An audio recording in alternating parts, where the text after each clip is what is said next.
Assalamualaikum warahmatullahi wabarakatuh. Kembali bersama Pak Suhardi dalam video pembelajaran matematika. Untuk kali ini kita masih belajar materi bangun ruang sisi lengkung.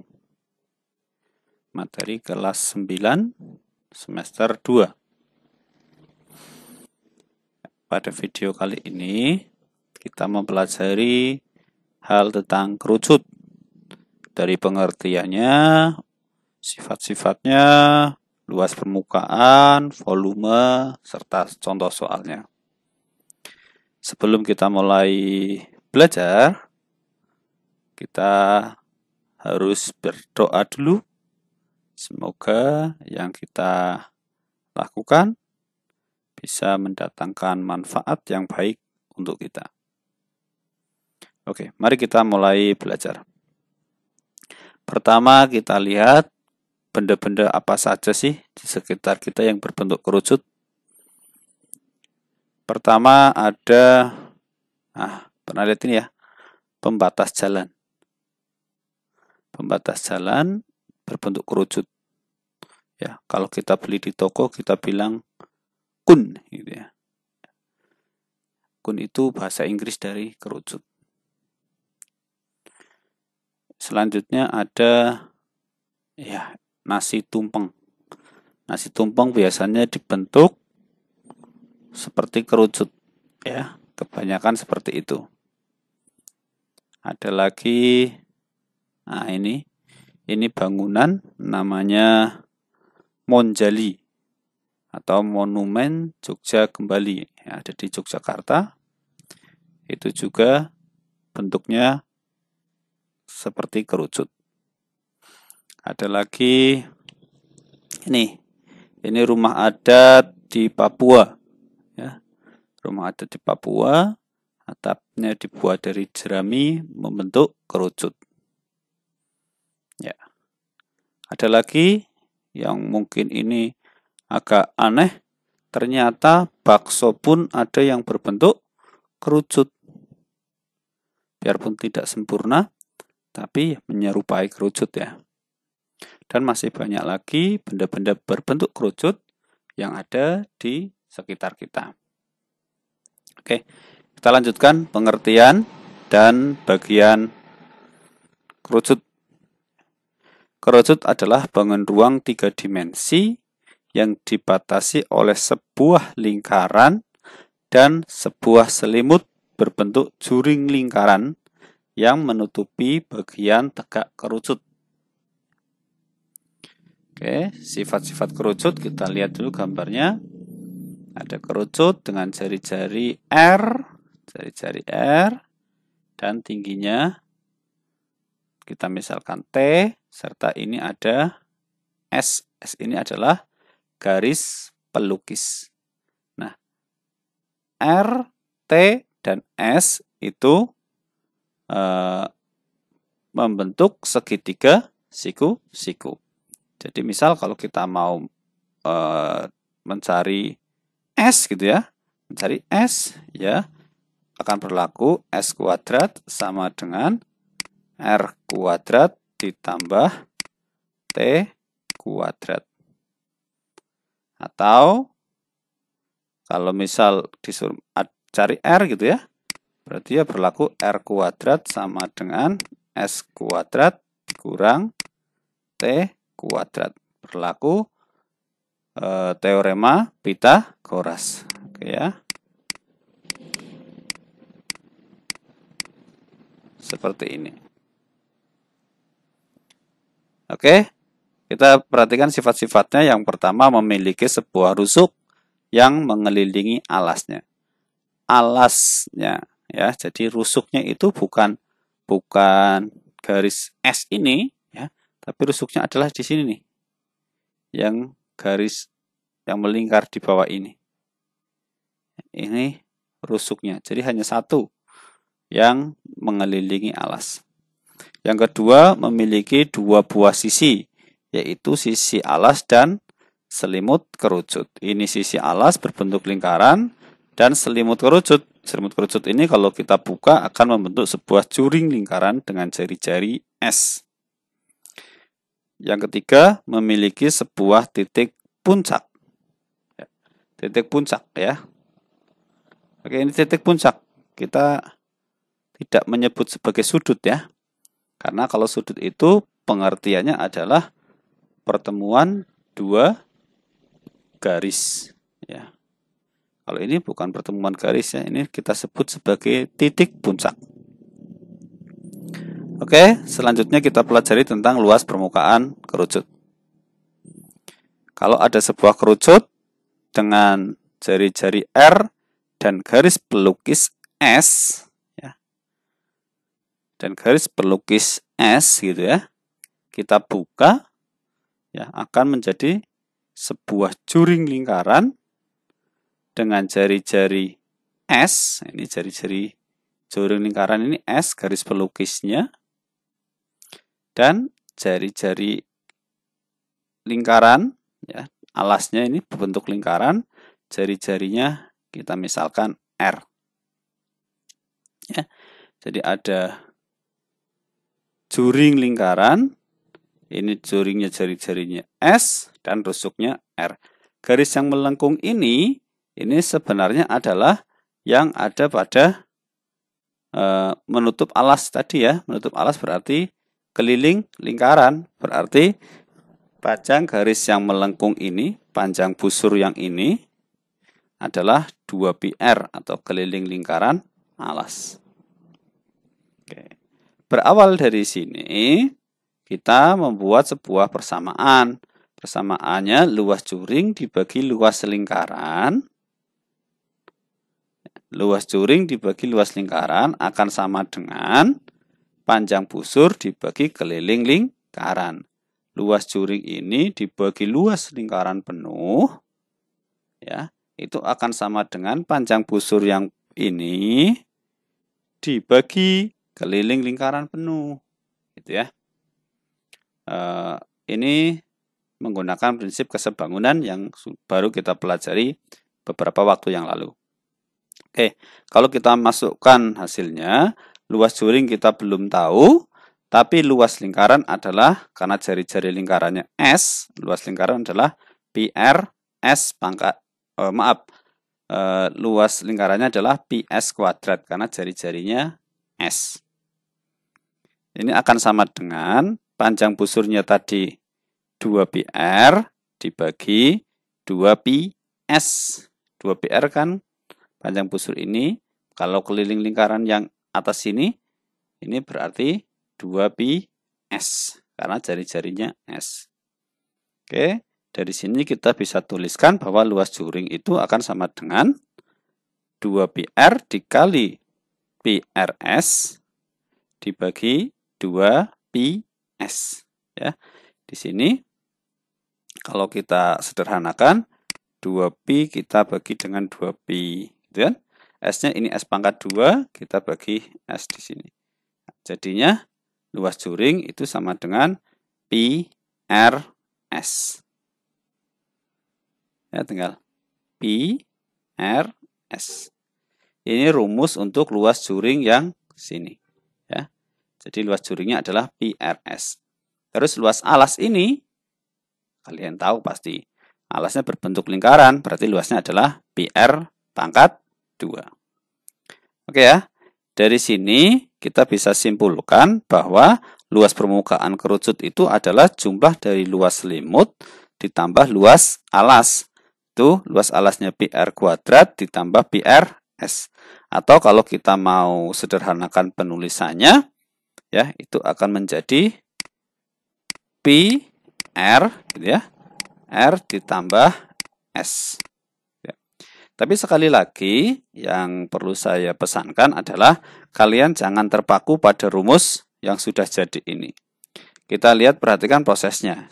Ada intinya adalah luas permukaan kerucut itu PRS ditambah PR kuadrat.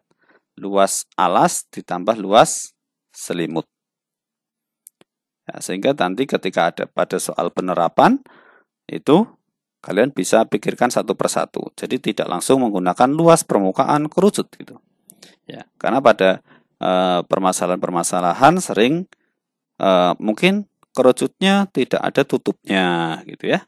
Berarti kamu jangan mencari pakai rumus ini, tetapi cukup mencari luas selimutnya saja. Dan lain sebagainya soal. Nanti kita lihat di contoh. Selanjutnya untuk volume kerucut. Ya, volume kerucut itu yang perlu kita ingat ya, itu adalah seperti volume limas. Karena kerucut itu adalah sebuah limas yang alasnya berbentuk lingkaran. Jadi kalau limas itu alasnya bermacam-macam, tapi kalau kerucut alasnya pasti lingkaran. Jadi volume kerucut sama dengan volume limas 1/3 kali luas alas kali tinggi kerucut. Ya. Nah, karena alasnya berbentuk lingkaran, maka luasnya pasti PR pangkat 2. Jadi luas volume kerucut adalah 1/3 kali Pi R pangkat 2, ini luas alas kali tinggi. Ya. Ya, ini dengan Pi-nya adalah 22/7 atau 3,14. R-nya jari-jari kerucut, T-nya tinggi kerucut, S-nya adalah garis pelukis kerucut. S ini tadi digunakan untuk menemukan luas permukaan. Oke. Kita supaya lebih jelas perhatikan contoh berikut. Nah, seperti ini. Ada sebuah bangun. Bangun ini adalah gabungan dari sebuah kerucut yang atas ya, dan sebuah tabung. Ini nempel. Ada kerucut dan tabung. Kita berusaha untuk mencari luas permukaan dan volumenya. Oke, dari gambar ini kita bisa cari informasi bahwa jari-jari alasnya ya, jari-jari alasnya itu adalah kalau diameternya 14 berarti jari-jarinya 14/2, 7 cm. Oke ya. Tinggi kerucut. Nah, tinggi kerucut lihat di sini. Di sini tabungnya 12, dari ujung bawah sampai ujung atas 36. Berarti tingginya adalah 36 dikurangi 12. Berapa 36 dikurangi 12? Ya, tingginya adalah 24 cm. Nah, sekarang kita coba cari S-nya di sini. S-nya. S-nya itu kita gunakan Pitagoras ya. Berarti S itu adalah S kuadrat sama dengan 24 kuadrat ditambah 7 kuadrat. Atau kalau kamu sudah hafal triple Pitagoras, 7, 24, jodohnya adalah 25. Oke ya, ini. Kalau kita cari ini juga bisa kita lanjutkan, gitu ya. Oke, jadi S-nya adalah 25 cm. Oke, kita lanjutkan untuk mencari luas permukaannya. Jangan menggunakan luas permukaan tabung ditambah luas permukaan kerucut. Ya, nanti tidak pas. Kenapa? Karena di atas ini tidak ada luasnya. Karena ini digabung nempel ya. Jadi mencari luasnya adalah luas alas yang bawah ditambah luas selimut tabung ditambah luas selimut kerucut. Begitu cara mencarinya. Kita cari satu-satu. Luas alas PR pangkat 2. Karena R-nya 7, maka Pi-nya adalah 22/7. Karena ini dicoret gitu ya. Atau kita sederhanakan di sini. Berarti 22 kali 7 adalah 154 cm persegi. Sekarang luas selimut tabung. Luas selimut tabung itu adalah 2 PRT. T-nya di sini saya tulis sebagai T kapital supaya membedakan antara tinggi tabung dan tinggi kerucut. Ya. Tinggi tabung. Tinggi tabungnya adalah 12. Berarti 2 kali 22/7 kali 7 kali 12. Ini kita bisa sederhanakan. Berarti tinggal 44 kali 12, 528 cm persegi. Selanjutnya luas selimut kerucut, rumusnya adalah BRS ya. Berarti 22/7 kali 7 kali S-nya sudah kita ketahui tadi ya. S-nya sudah kita ketahui bahwa 25 cm kali 25. Sehingga 22 kali 25 adalah 550 cm persegi. Sehingga luas permukaannya adalah luas alas ditambah luas selimut tabung ditambah luas kerucut. Alasnya 154 ditambah 528 ditambah 550. Hasilnya adalah 1232 cm persegi. Bagaimana kalau kita mencari volumenya? Ya, karena volumenya ya kita tinggal tambahkan aja volume tabung ditambah volume kerucut. Volume tabung itu rumusnya PR kuadrat T. Volume kerucut adalah 1/3 PR kuadrat T untuk tinggi masing-masing bangun. Oke, seperti ini. Kita sederhanakan. Yang ini berarti tinggi tabung ya. Tinggi tabung 12. Ini tinggi kerucut 24. Tadi ya sudah ya, tinggi kerucut ini 24. Sehingga kalau kita hitung volume tabung adalah 1848 dan volume kerucut adalah 1232. Oke, hasilnya ketika dijumlahkan adalah 3080 cm kubik. Itu volume dari bangun di atas. Oke, masih banyak variasi soal yang lain. Kalian bisa pelajari di buku siswa. Pelajari dengan teliti ya. Ingat sekali lagi, hati-hati ketika mencari luas permukaan. Jangan sekonyong-konyong atau langsung menggunakan rumus luas permukaan kerucut atau luas permukaan tabung gitu ya. Tapi lihat per bagian-bagian yang diperlukan. Oke, untuk kegiatan siswa seperti ini. Ada sebuah benda. Ada yang tahu benda apa ini? Oke, iya, ini adalah namanya kukusan. Kukusan adalah salah satu alat yang sering digunakan untuk menanak nasi dalam jumlah banyak. Alat ini terbuat dari bambu yang disayat tipis-tipis dan dianyam sedemikian hingga membentuk sebuah kerucut. Oke. Sekarang, jika diameter kukusan di atas adalah 40 cm dan garis pelukisnya 52 cm, berarti ini diameternya 40 cm, garis pelukisnya berarti yang miring ya, 52 cm, maka temukanlah luas permukaan seluruh kukusan. Kok di sini ada kata seluruh? Hati-hati, ini kukusannya ada berapa ini? 2, oh berarti 2 kukusan ya, bukan 1 kukusan. Yang B volume seluruh kukusan ya. Itu untuk kegiatan kalian di rumah. Digunakan untuk mengukur seberapa dalam kalian memahami materi yang sudah diberikan. Silakan dipelajari dengan sebaik-baiknya. Jika ada permasalahan atau yang belum dipahami, bisa menghubungi Pak Guru, ya, bisa menghubungi saya, bisa lewat Telegram ataupun langsung komen di bawah.